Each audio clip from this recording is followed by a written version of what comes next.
خون آنے لگتا تھا۔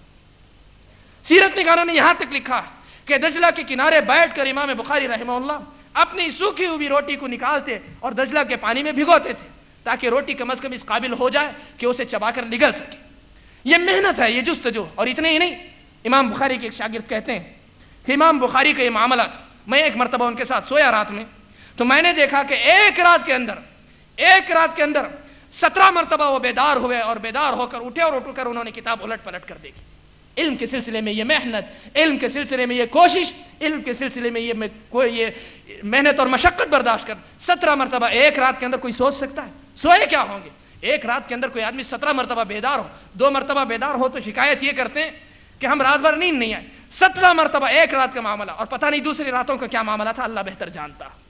تو کہنے کا مطلب یہ کہ علم کے حاصل کرنے کے لیے آدمی محنت کرے، مشقت برداشت کرے۔ اور معاف کیجئے، میں ایک بات یہ بھی کہہ دوں، میں اگر آپ کے سامنے کہہ رہا ہوں تو یہ مت سمجھیے کہ میں پوری طریقے سے اس میں جو سب سے پہلے عمل کر رہا ہوں، اللہ مجھے سب سے پہلے توفیق عطا فرمائے۔ یہ حقیقت یہ ہے کہ ہم میں سے کوئی بھی ایسا نہیں جو ان شرائط پہ پورا اترتا ہو، لیکن اس کا مطلب یہ بھی نہیں کہ ہم عمل نہ کرتے ہوں تو آپ کو بھی نہ بتائیں، نہیں، سب کوشش کریں اللہ مجھے توفیق عطا فرمائے، آپ کو بھی توفیق عطا فرمائے، آمین۔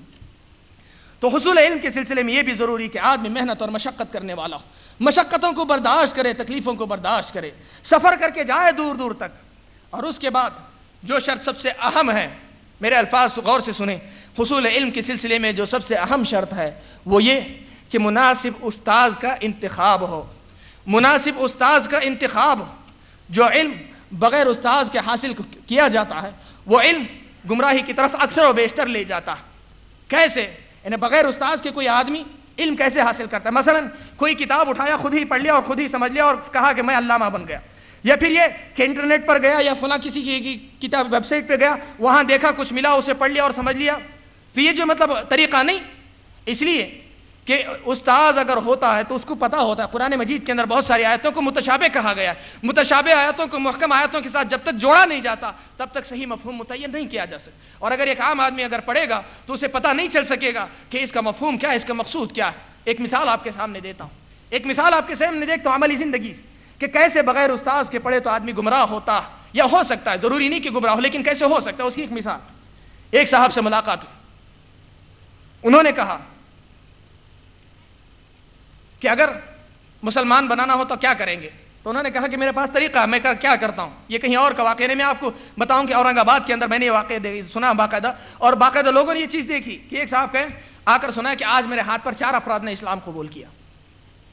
دوسرے دن آئے، بولے کہ جو اب 8 ہو چکے ہیں۔ رفتہ رفتہ تعداد بڑھتی بڑھتی کافی تعداد، لوگوں کو تعجب ہو رہا تھا کہ اتنی تیز رفتاری سے، اور آدمی بھی کوئی بڑا عالم نہیں، کوئی اچھا آدمی، ایسا بھی نہیں کہ معلومات بہت زیادہ ہوں، یہ کم از کم سمجھانے کا انداز بہت اچھا ہو، نہیں، ایک عام قسم کا آدمی، سیدھا سادہ آدمی، اور روزانہ تعداد بتائے ہی چلے جا رہا ہے۔ تو ان سے پوچھا گیا کہ آپ کرتے کیا؟ تو انہوں نے کہا کہ میں جاتا ہوں، جا کر یہ کرتا ہوں کہ بھائی ایک اچھا سا کلمہ ہے، اسے پڑھو گے تمہارے من کو شانتی ملے گی، تم کو جو ہے بہت اچھا کچھ ملے گا، بہت فائدہ ہوگا، فلاں ہوگا، وہ کلمہ پڑھو گے؟ تو آدمی کہتا ہے ہاں پڑھوں گا۔ تو کہتے پڑھو، کہتا ہے اشہد ان لا الہ الا اللہ و اشہد ان محمد رسول اللہ۔ وہ جیسے ہی پڑھتا ہے کہتے ہیں ٹھیک ہے چلیے، اور انہوں نے شمار کر لیا کہ وہ مسلمان ہو گیا۔ یعنی صرف زبان سے لا الہ الا اللہ محمد رسول اللہ کہہ دے تو سمجھ گئے کہ مسلمان ہو گئے۔ اب ان سے کہا گیا کہ بھائی ایسا نہیں ہے، شریعت یہ کہتی ہے کہ آدمی معنی کو سمجھے، اس معنی کو اعتقاد رکھے، دل سے قبول کرے، پھر زبان سے اقرار کرے اور عملی زندگی میں اس کے تقاضوں کو پورا کرے، تب جا کر کوئی آدمی مسلمان ہوتا ہے۔ بغیر معنی سمجھے صرف جملے دہرا دینے سے مسلمان نہیں ہوتا۔ کہا کہ نہیں، آپ کو نہیں پتا، آپ لوگ خامخواہ کی باتیں کرتے ہیں، حدیث میں یہ بات لکھی ہوئی ہے۔ پوچھا کہاں ہے؟ کہا رسول اکرم صلی اللہ علیہ وسلم نے کہا من قال لا الہ الا اللہ دخل الجنہ۔ فرمایا رسول اکرم صلی اللہ علیہ وسلم نے جو لا الہ الا اللہ کہے گا وہ جنت میں داخل ہو جائے گا۔ کیا یہی مطلب تھا رسول اکرم صلی اللہ علیہ وسلم کے اس جملے کا؟ احادیث کی تفصیل آپ اٹھا کر دیکھیں، دوسری حدیث کے اندر نبی اکرم صلی اللہ علیہ وسلم نے یہ بات، یہ قید، اس قید کی اضافت کی کہ اس کا علم ہو، اس کو جانتا ہو، اس کے معنی کو سمجھتے ہوئے اس بات کا اقرار کرے۔ تو ہوتا یہ کہ جو آدمی بغیر استاذ کے پڑھتا ہے تو اس قسم کی غلطیوں کا شکار ہونے کا قوی امکان ہوتا ہے۔ اس لیے آدمی بغیر استاذ کے نہ پڑھے، بلکہ جو بھی پڑھے، اگر آپ اپنے طور پہ پڑھتے ہیں، جو بات آپ کو سمجھ میں آتی ہے، آئیے جو علماء کرام موجود ہوں ان کے پاس جا کر بتائیے کہ یہ بات ایسی لکھی ہے، اس کا کیا مطلب ہے، سمجھنے کی کوشش کریں۔ علماء کرام کو کہیے کہ مجھے پڑھانے کے لیے وقت دیجیے، کوئی بھی کیجیے، یہ کوشش کیجیے، لیکن اپنے طور پر پڑھ کر آپ یہ سمجھیں کہ میں پڑھ لوں تو میں عالم بن جاؤں گا، یہ گمراہی کا ذریعہ بن سکتی ہے۔ اور دوسری بات اسی نقطے کے اندر کہ استاذ کے انتخاب کے سلسلے میں کیسے کیا ہونا چاہیے، خاص بات کا اہتمام یہ ہونا چاہیے کہ وہ استاذ سنت پر چلنے والا ہو، اہل السنہ والجماعہ میں سے ہو، سلف صالحین کے منہج پر چلنے والا ہو، ایسے استاذ کا انتخاب ہونا چاہیے۔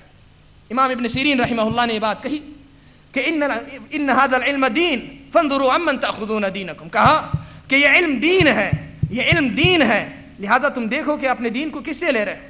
یہ دنیا کا علم نہیں کہ کوئی بھی پڑھا دیا، یہ صحیح سے کیمسٹری کا مسئلہ نہیں کہ کوئی بھی بتا دیا تو ختم ہو گیا، نہیں، یہ دین کا مسئلہ ہے۔ لہٰذا تم یہ دیکھ لو، یہ جان لو کہ یہ علم بتانے والا، دینے والا آدمی کیسا ہے، تاکہ تمہیں اس پر اعتماد ہو کہ جو بات وہ بتا رہا ہے وہ معتمد ہے کہ نہیں، قابل اعتبار ہے کہ نہیں، اس کا تمہیں علم ہونا چاہیے اس کو۔ تو بہرحال ایک اہم شرط اور بنیادی شرط جو تھی وہ یہ کہ مناسب استاذ کا انتخاب، اور اس کے بعد یہ بھی کہ علم کے حصول کے اندر آدمی جلد بازی نہ کرے، علم کے حصول کے اندر آدمی جلد بازی نہ کرے، مطلب یہ کہ ایسا نہ ہو کہ آج گئے کوئی بات